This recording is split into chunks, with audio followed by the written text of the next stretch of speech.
It began, as all tragedies do, not with chaos, but with calm. A quiet Sunday afternoon, the kind of day that smells like coffee and forgiveness, where the world feels soft around the edges. Emma sat by the window, her hands wrapped around a lukewarm mug, staring at the rain tracing lines down the glass. To anyone passing by, she was just another woman lost in thought, but inside, her mind was an arena, a battle between reason and desire, guilt and longing.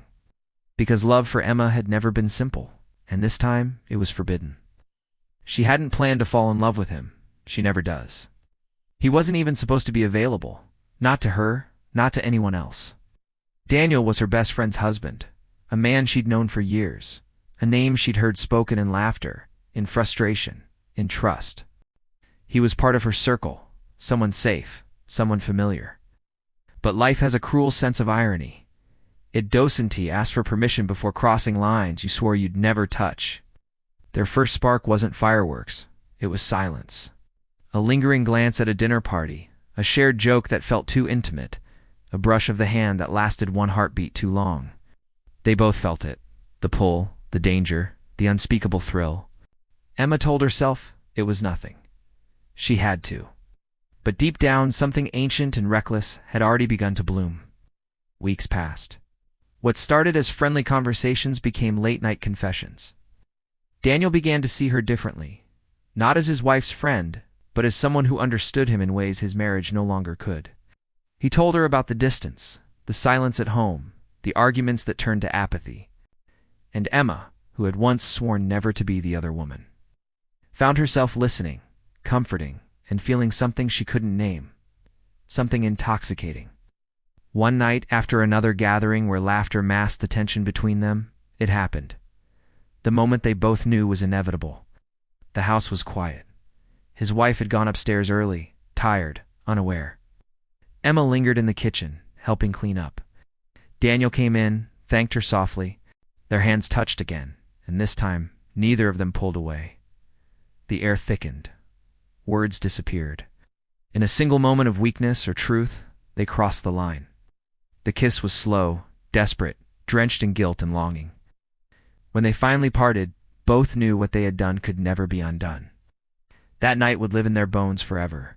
In the days that followed, the world outside remained the same, but for Emma, everything had changed. She couldn't sleep, couldn't eat. Every time she saw Daniel's wife, her best friend, smiling, trusting, it tore her apart. Yet when she saw Daniel, her heart betrayed her again, whispering that it was love, not sin. He began to message her in secret. "I can't stop thinking about you. You make me feel alive again." Each word carved deeper into the wall between right and wrong. The affair unfolded like a story doomed from the start.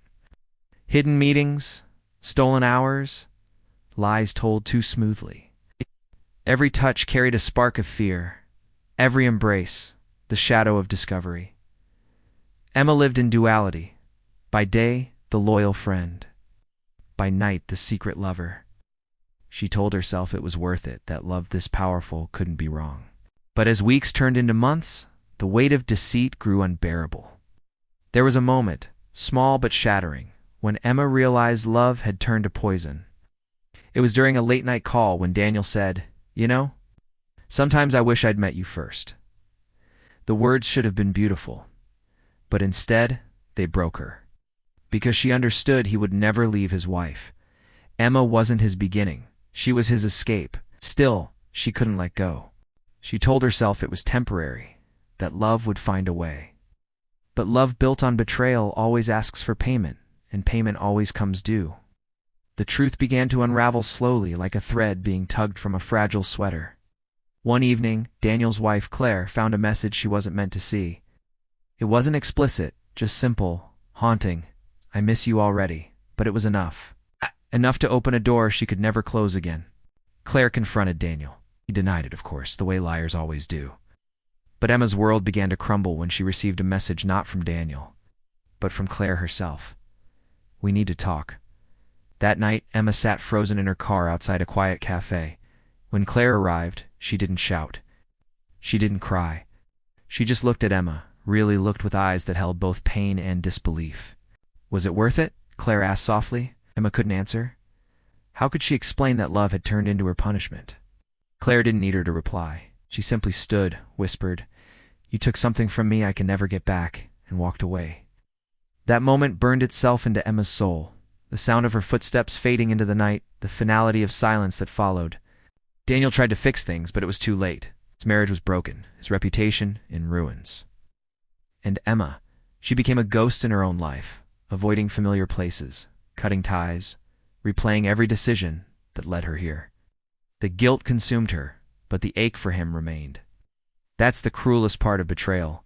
You lose everything, but the heart doesn't stop wanting. Months passed. Emma moved to a new city, searching for redemption in anonymity. But no matter where she went, memories followed like shadows. Sometimes she'd see couples laughing on park benches and wonder if they too were pretending. If love, by nature, was built on lies we told ourselves to survive. One rainy evening, years later, Emma received a letter, no return address, just her name, written in handwriting she knew too well. Daniel. Inside, a single page. "I think about you often. I hope you've forgiven me. Maybe one day you'll forgive yourself." There was no signature, no closure. Just words that reopened an old wound. Emma folded the letter carefully, placed it in a box with old photos and memories she swore she'd forgotten. She didn't cry. Not this time. Instead, she whispered to herself, "Love isn't about possession. It's about consequence." And with that, she let the past stay buried. Years later, when she told her story, not to justify, but to warn, she ended it the same way every time. Betrayal doesn't start with a lie. It starts with a truth you refuse to admit. Because love, real love, doesn't destroy, it builds. And anything that demands you hide, lie, or break someone else to keep it isn't love at all. It's hunger disguised as devotion. In the end, Emma learned that the price of betrayal isn't the loss of another person, it's the loss of yourself. That's the part no one tells you. That's the price no one sees.